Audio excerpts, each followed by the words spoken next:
So good morning या कहूँ good evening everyone, you are welcome to my YouTube channel. आज हम क्रू डुकाली स्टोरी के सीजन 3 का पहला यानी 10वां पार्ट देखेंगे। So let's begin. तो डैमियन क्लोए को ढूंढते हुए डची ऑफ कार्टर में उसके पास अपनी पहचान बदलकर पहुंच जाता है। क्लोए उसे देखकर शॉक्ड हो जाती है। वो सोचती है आखिर इसने मुझे कैसे ढूंढ लिया। डैमियन बोलता है तुमसे मिलकर अच्छा लगा क्लोए। अब वो सभी लोग एक पार्टी में आते हैं। सोफी की मॉम कहती हैं मैं उस बिजनेसमैन लॉरेन को चाहे कितनी बार ये बताऊं कि तुम्हारा नाम क्लियर है, तब भी वो तुम्हें गलत नाम से बुलाता है। वो कहता है कि वो एक म्यूजिक बिजनेसमैन है। तुम समझ रही हो ना क्लियर, यही वजह है कि मुझे आर्टिस्टिक मैन ज्यादा पसंद नहीं। हालांकि उन्होंने आज के जश्न में काफी इन्वेस्टमेंट की है, मुझे तो ये एक्सेप्ट करना ही होगा। क्लोए सोच रही होती है मुझे ये अंदाजा नहीं था कि डैमियन मेरी मौत पर शक करेगा, बल्कि मुझे तो ये यकीन था कि वो जरूर खोजबीन करके पता लगा ही लेगा। लेकिन जैसे समय बीतता गया मेरा यकीन भी फीका पड़ने लगा था। ऐसा लगता है कि वो पहले ही सब कुछ समझ चुका है, पर इसके बावजूद डैमियन अभी यहाँ आकर क्या खेल खेल रहा है। वो ऐसा इंसान है जो अपने अपोनेंट की हर कमजोरी को पहचान लेता है और उसके बच निकलने के सारे रास्ते भी बंद कर देता है। वो किसी भी पल अपने अपोनेंट पर वार करने से बिल्कुल नहीं हिचकिचाता। क्लोई सोफी की मॉम से कहती है मिसेस टला, अगर आप बुरा न माने तो मैं अभी सोफी को लेकर घर जा सकती हूँ। सोफी की मॉम मिसेस टला बोलती हैं, अरे तुम इतनी जल्दी नहीं जा सकती क्लेयर। वो गिल्स की ओर इशारा करके बोलती है जरा उधर देखो, वो हैंडसम यंग मिशनरी काफी देर से तुम्हारी ओर ही देख रहा है। क्लोए गिल्स की ओर देखती है, तभी वो ध्यान देती है कि गिल्स और डैमियन दोनों ठीक एक दूसरे के सामने खड़े हैं। वो सोचती है भले ही गिल्स यहाँ पर है, पर फिर भी डैमियन इतना खुश क्यों दिख रहा है। मिसेस टला बोलती है, क्लियर क्यों ना तुम उस यंग मिशनरी के साथ डांस करो। चलो भी, बिना डांस किए यहाँ से जाना शर्म की बात होगी। क्लोए उस घटना को याद करती है जब डैमियन ने गिल्स को बुरी तरह से पीटा था। वो सोचती है मुझे यहाँ से निकलना चाहिए। वो खड़ी होकर बोलती है मिसेस टला, मुझे लगता है मेरा यहाँ से चले जाना ही बेहतर होगा। तभी डैमियन उसके पास आकर कहता है, अगर इसमें कोई परेशानी ना हो तो क्या आप मेरे साथ पहला डांस करके मुझे शुक्रगुजार कर सकती हैं, या फिर मुझे आपके साथ डांस करने के लिए अपनी बारी आने का इंतजार करना होगा। क्लोए बोलती है, बेशक नहीं, किसी और ने मुझे डांस करने को इनवाइट नहीं किया है। वैसे मुझे डर है कि डांस करते वक्त मेरे पैर से आपका पैर कुचल सकता है, क्योंकि मैं इतनी हल्की नहीं हूँ। डैमियन कहता है, इससे मुझे कोई परेशानी नहीं होगी अगर आप मेरे पैर पर पैर रख दें मिस क्लोए। ये सुनकर सोफी की मॉम मिसेस टला सोचती है, हे भगवान, इसका नाम क्लोए नहीं क्लियर है। ये आदमी इतना भी नहीं समझ पा रहा। डैमियन क्लोए के साथ डांस करने के लिए उसके सामने अपना हाथ बढ़ाता है। क्लोए उसके साथ डांस करने को तैयार हो जाती है। जैसे ही वो उसके हाथ पर अपना हाथ रखती है, डैमियन उसे झटके से अपने करीब खींच लेता है। वो धीरे से उससे कहता है, माई लव, क्या तुम्हें ऐसी दुनिया में रहने में मजा आ रहा है जहाँ पर मैं नहीं हूँ। क्लोए कोई जवाब नहीं देती। डैमियन बोलता है, माई लव, तुमने मेरे सवाल का जवाब नहीं दिया। क्लोए कहती है, योर ग्रेस, आप भला इस सवाल का क्या जवाब देंगे। डैमियन बोलता है, माई डचेस, मैंने पहले तुमसे ये सवाल पूछा है। क्लोए बताती है, हाँ, मुझे यहाँ रहना काफी अच्छा लग रहा है। डैमियन बोलता है, अच्छा, तो क्या ऐसी बात है। वैसे मैं मानता हूँ कि किसी और की तरह जीने से ज्यादा रोमांचक कुछ नहीं, जैसे कि तुम्हारी बहन एलिस को उस सो कॉल्ड एडी ने बेवकूफ बनाया। क्या तुम समझ सकती हो कि उस वक्त अर्नोल्ड डी कार्टर को कैसे महसूस हुआ होगा, या फिर उस अस्तबल के अटेंडेंट के बारे में क्या, जो अपना अतीत छिपाने के लिए एक पादरी बन गया है। ये सुनकर क्लोए सोचती है, यानी ये एलिस और गिल्स के बारे में सब कुछ जानते हुए यहाँ पर आए हैं। डैमियन स्माइल करते हुए बोलता है, तो क्लोए, तुम्हारे सवाल के जवाब में, जब तुमने मेरे दिल में आग लगा दी और तुम मुझे छोड़कर चली गई, तो तुम्हें क्या लगता है मुझे कैसा महसूस हुआ होगा। माई लव, मुझे बताओ कि तुम्हारे मन में क्या है, क्योंकि मेरी क्यूरियोसिटी मुझे पागल बनाती जा रही है। क्लोए पूछती है, क्या तुम मुझे यहाँ जान से मारने के लिए आए हो। डैमियन बोलता है, ओ माई गॉड, बिल्कुल भी नहीं। तुमको मार डालना, ये मेरा तुम्हें परेशान करने का तरीका बिल्कुल भी नहीं है।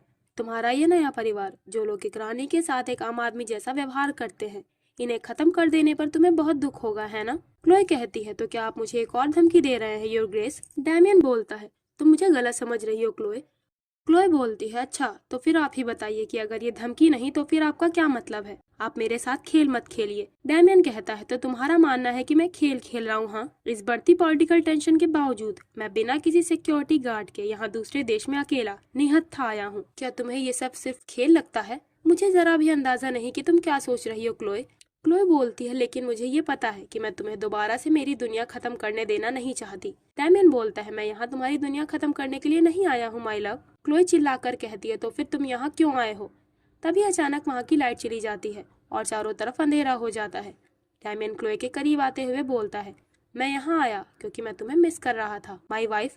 मैं तुम्हें देखना चाहता था, मैं तुमसे बात करना चाहता था और इस तरह तुम्हारे साथ डांस करना चाहता था। वो क्लोए के गालों पर अपना हाथ रखकर बोलता है, क्लोए, क्लोए कहती है अब बस करो। डैमियन बोलता है मैं क्या बस करूँ।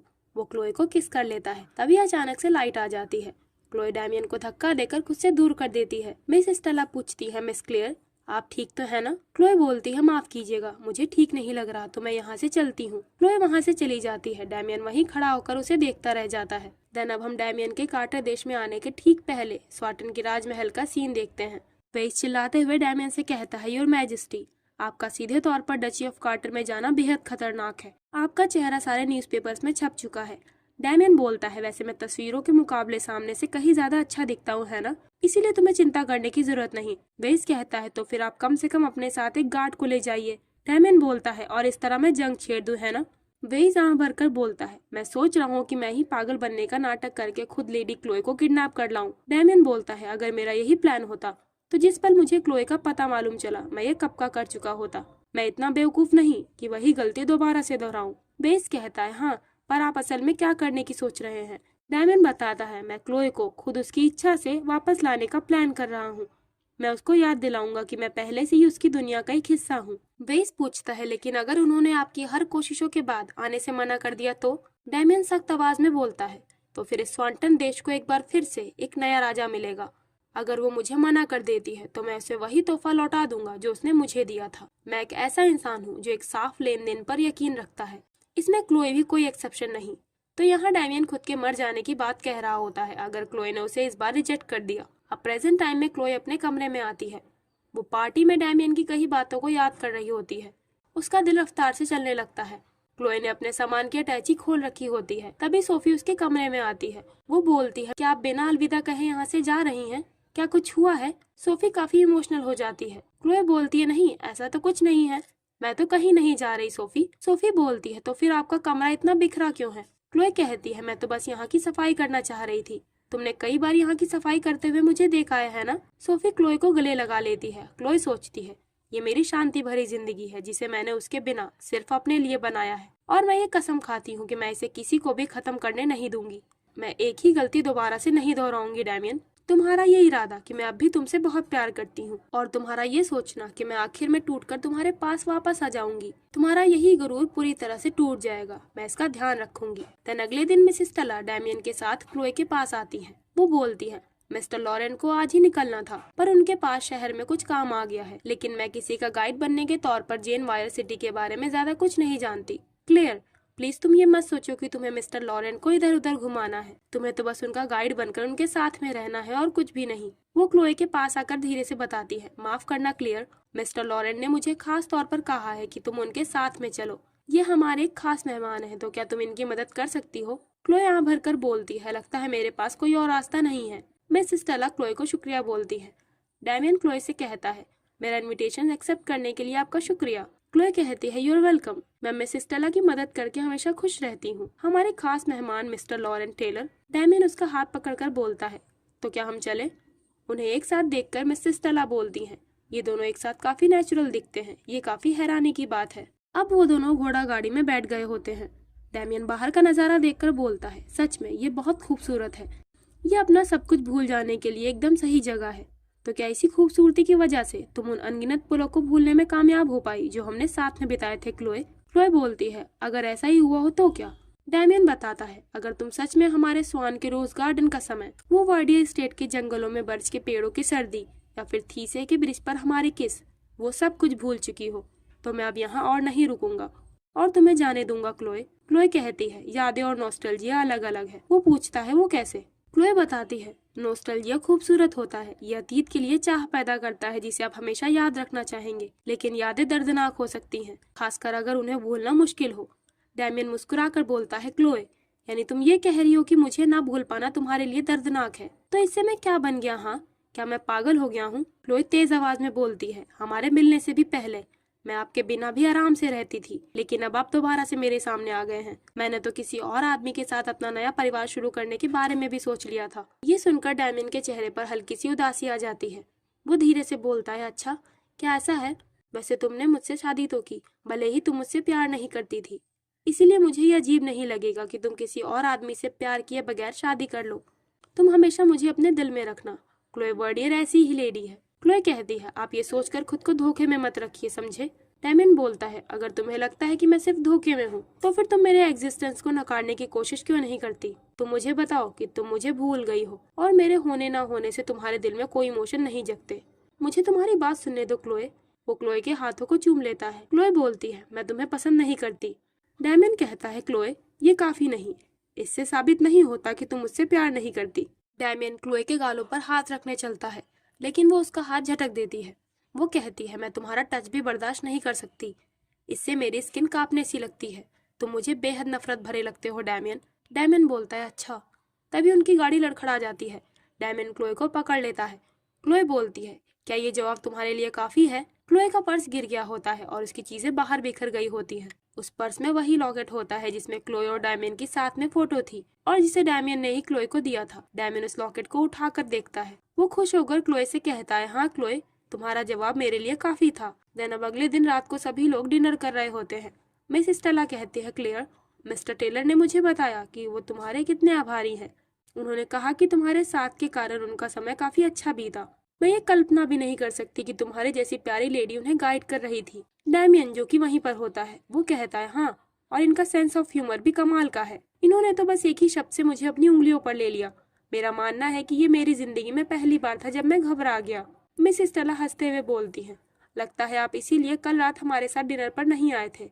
वैसे मुझे निराशा हुई जब आपने हमें बताया कि आपकी तबीयत सही नहीं और आप हमारे साथ कल डिनर नहीं कर पाएंगे। डैमियन कहता है, अगर आपने कल रात मुझे देखा होता तो आप ये बात समझ जाती। जब मेरी चिंता पूरी तरह से खत्म हो जाती है तो मैं एक बेलगाम जानवर से कम नहीं हूँ मिस स्टेला। मिस स्टेला हंसते हुए बोलती है, मिस टेलर, वैसे चूंकि आप स्वैंटन से हैं तो आपको पता होगा कि वहाँ क्या चल रहा है ना?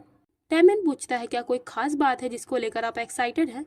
मिस स्टेला कहती हैं, वैसे मैंने सुना है कि स्वैंटन के राजा जल्द ही अपनी नई रानी का स्वागत करेंगे। आपको इस बारे में कुछ पता है? सोफी के डैड बोलते हैं, स्टेला, तुम इसको लेकर इतना एक्साइटेड क्यों हो? डैमियन कहता है, ये काफी एक्साइटिंग टॉपिक है। एक नई रानी, हाँ, स्वैंटन के लोग भी यही उम्मीद कर रहे हैं, लेकिन मुझे नहीं लगता कि उन्हें लाना इतना आसान होगा। डैड पूछते हैं, पर ऐसा क्यों?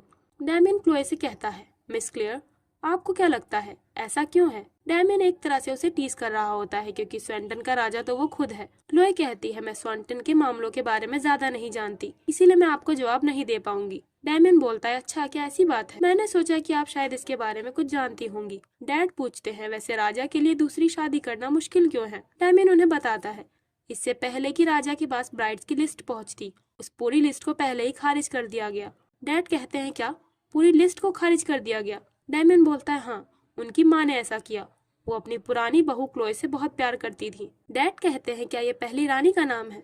आप जैसे स्वेंटेनियन लोगों के लिए उनका नाम इतने प्यार से बोलना, वो जरूर ही सबकी चहेती रही होंगी और वो अपने पोजीशन के लिए भी परफेक्ट होंगी। मिस स्टेला कहती है, सच में ये यहाँ की हालात से बेहद अलग है। हमारे देश की रानी के बारे में कोई जानकारी नहीं है और उनके बारे में अफवाह है कि वो एक देहाती के रूप में घूमती थी। ऐसी लड़की को रानी बना देना बेहद तौहीन भरा है। आप समझ रहे हैं ना मैं क्या कहना चाह रही हूँ मिस्टर टेलर? यहाँ ये लोग एलिस के बारे में बात कर रहे होते हैं, जो जल्द ही कार्टर देश की रानी बनने वाली है। डैमियन क्लोए की ओर देखता है। ये सब सुनकर वो फ्रस्ट्रेटेड हो रही होती है। वो बोलता है, मुझे नहीं लगता कि एक बच्चे के सामने हमें इस बारे में बात करनी चाहिए। सोफी भी वही बैठी होती है। मिसेस स्टेला बोलती है, मिस्टर टेलर, आप अभी कुंवारे हैं, है ना? वैसे मुझे आपकी होने वाली पत्नी से जलन हो रही है। आप दूसरों की ओर बहुत काइंड और थॉटफुल हैं। डैमियन बोलता है, हाँ, मैं भी यही मानता हूँ कि मैं एक अच्छा पति बनूंगा। देन डिनर के बाद क्लोए अपने कमरे की तरफ जा रही होती है। उसे एलिस की कई बातें याद आने लगती है।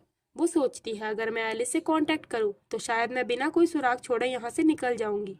लेकिन एलिस से मदद मांगने का मतलब ग्रैंड ड्यूक इर्नो की पावर्स पर भरोसा करना, जो स्वैंटन के दुश्मन है। तब क्या होगा अगर वो मेरा इस्तेमाल डैमियन को जान से मारने के मौके के तौर पर करे? ये सही नहीं होगा, लेकिन मैं अपनी पहचान छुपाते हुए हमेशा के लिए यहाँ नहीं रह सकती। मुझे डैमियन को मेरा साथ छोड़ने के लिए जल्द से जल्द मजबूर करना होगा। वो अपने कमरे का दरवाजा खोलती है, तभी डैमियन वहाँ आ जाता है। क्लोए पूछती है, आप यहाँ क्या कर रहे हैं? डैमियन स्माइल करते हुए बोलता है, कौन जाने, शायद मैंने कुछ ज्यादा ही पी ली हो और मैंने इस कमरे को अपना कमरा समझ लिया हो। क्लोए सोचती है, ये इंसान एक नंबर का झूठा है। तभी उसे सोफी के मॉम डैड की अपने कमरे की ओर आते हुए आहट सुनाई देती है। वो डैमियन को अपने कमरे के अंदर करके दरवाजा बंद कर देती है। बाहर से मिसेस स्टेला पूछती है, क्लेयर, क्या तुम ठीक हो? तुम्हारे चेहरे से लग रहा था कि तुम्हारी तबीयत सही नहीं। क्लोए बताती है, मैं एकदम ठीक हूँ, मुझे बस थोड़ा थका हुआ महसूस हो रहा था। नींद लेकर मैं बेहतर हो जाऊंगी। क्लोए ने अपने हाथ से डैमियन का मुंह बंद कर रखा होता है। मिसेस स्टेला वहाँ से चली जाती है। क्लोए डैमियन के मुंह से अपना हाथ हटा लेती है। वो पूछता है क्या कोई कारण है जिसकी वजह से हमें छिपकर मिलना पड़ रहा है क्लोए। क्लोए कहती है आप यहाँ से बाहर जाइए। डैमियन बोलता है पर क्यों? वो तुम ही थी ना जिसने मुझे अपने कमरे में खींचा था। वैसे मैं यहाँ तुम्हें ये वापस करने आया था। वो उसे वही फोटो वाला लॉकेट देता है। क्लोए बोलती है आप इसे रख सकते हैं, मुझे इसकी कोई जरूरत नहीं। मैंने इसे सिर्फ इसलिए रखा था कि भविष्य में मुझे कभी पैसे की जरूरत लगी तो ये काम आ सकता है। डैमियन पूछता है अच्छा वाकई? क्लोए बोलती है हाँ, मेरे लिए कभी भी इसका कोई खास मतलब नहीं था। डैमियन कहता है अच्छा चलो इसे खोल कर तो देखो। उस लॉकेट के अंदर उनकी फोटो का एक स्टैम्प होता है। डैमियन लॉकेट को उसके हाथ में रखते हुए कहता है क्या तुम्हें याद है, ये वही टिकट है जिसे हमारी शादी की सालगिरह पर तुम्ही ने जारी किया था।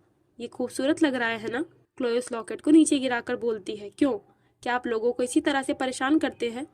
डैमियन बोलता है मैं तुम्हें परेशान करने की कोशिश नहीं कर रहा हूँ क्लोए। वो उस लॉकेट को उठाकर कहता है मैंने तो सोचा कि तुम इसे देखने को एक्साइटेड होगी, और अब जब मैंने तुम्हारी क्यूरियोसिटी को सेटिस्फाई कर दिया है तो क्या मैं तुमसे एक बात पूछूं, क्या वो इंसान जिसके साथ तुम शादी करने के बारे में सोच रही थी क्या वो गिल्स है? क्लोए कहती है इससे आपको क्या मतलब? डैमियन बोलता है मैं तो सिर्फ जानना चाहता हूँ, क्योंकि तुम सभी चीजों में सावधानी रखती हो। मैंने कभी नहीं सोचा था कि तुम किसी और से शादी करने के बारे में सोचोगी, और मैं ये नहीं समझ सकता कि गिल्स ने तुम्हारे सामने शादी का प्रपोजल रखने की हिम्मत कैसे की। क्लोए कहती है तुम्हारे गुरूर को टुकड़े टुकड़े होते देखने के लिए मैं उससे शादी करना चाहती थी। डैमियन कहता है ये तुम भी बेहतर तरीके से जानती हो कि ये सही नहीं होगा। डैमियन खड़ा होकर बोलता है उस दिन जब मैंने तुम्हें पहली बार वर्डियर महल की खिड़की से देखा, उसी वक्त मैं तुम्हारे कमरे में दौड़ आना चाहता था। तुम्हें देखकर मेरे मन में ऐसी फीलिंग्स उठी जिन्हें मैं किसी के सामने एक्सप्रेस करने की हिम्मत नहीं कर सकता था। मेरे अंदर एक अलग तरह का जोश था। क्लोए कहती है अगर आप उस समय मेरे कमरे में दौड़ आते तो मैं आपको एक बदमाश समझ लेती और चिल्लाने लगती। डायमंड कहता है क्या होता अगर मैं उसी दिन तुमसे अपने प्यार का इजहार कर देता जिस दिन जंगल में मेरी तुमसे मुलाकात हुई थी। क्लोए बोलती है तब तो मैं आपको पागल समझ लेती। डैमियन उसके पास आते हुए बोलता है सही कहा, लगता है मैं अंदर ही अंदर जानता था कि ऐसा कुछ होता। मेरे इंस्टिंक्ट्स काफी तेज हैं। क्लोए कहती है आपको खुद को सही ठहराने की कोई जरूरत नहीं है। डैमियन उसके बालों को टच करके बोलता है मैं तो सिर्फ बता रहा हूँ कि मुझे क्लोए वर्डियर से उसी वक्त प्यार हो गया जब मैंने उसे पहली बार देखा था, और मेरी फीलिंग्स अब भी बदली नहीं है। क्लोए कहती है वैसे अब इन सब बातों से कोई फर्क नहीं पड़ता। डैमियन कहता है क्लोए अगर मैं यहाँ से कूदकर खुद को चोट पहुंचाऊं तो क्या तुम मुझ पर ध्यान दोगी, या फिर तुम ऐसा दिखावा करोगी कि तुमने कुछ देखा ही नहीं? मैं ये जानने के लिए एक्साइटेड हूँ। इतना कहकर वो खिड़की से बाहर कूद जाता है। क्लोए डर के चिल्लाती है डैमियन तुम ये क्या कर रहे हो? वो खिड़की से बाहर देखती है। डैमियन एक मंजिल से आसानी से कूद गया होता है। वो क्लोए की ओर देखकर आंख मारता है। क्लोए ये देखकर हैरान हो जाती है। वो उससे विदा लेकर अपने रूम की ओर चला जाता है। क्लोए गुस्से से बोलती है सच में अभी ने इन सबसे क्या फर्क पड़ता है। दिन अगले दिन क्लोए गिल्स के साथ में होती है। गिल्स कहता है जब से बाजार शुरू हुआ है मैं काफी परेशान हूँ। क्लोए कहती है हाँ मैं भी उनको लेकर काफी परेशान हूँ।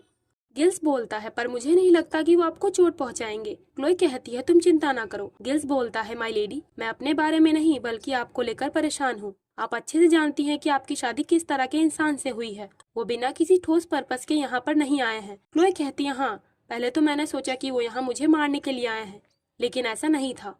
वो साधारण तौर पर ये नहीं मान पा रहे हैं कि सब कुछ खत्म हो चुका है। सच में मैं आशा करती हूँ कि बस वो हार मान ले और जल्दी यहाँ से चले जाएं। इस बार मैं किसी बेवकूफ की तरह भागूंगी नहीं। अब गिल्स और क्लोए एक जगह पर पहुँचते हैं। यहाँ मिस स्टेला भी होती है। डैमियन क्लोए की ओर देखकर बोलता है ओह तुम आ गई, मैं तुम्हारा ही इंतजार कर रहा था। वैसे लगता है ये लोग कुश्ती के अखाड़े में आए हैं।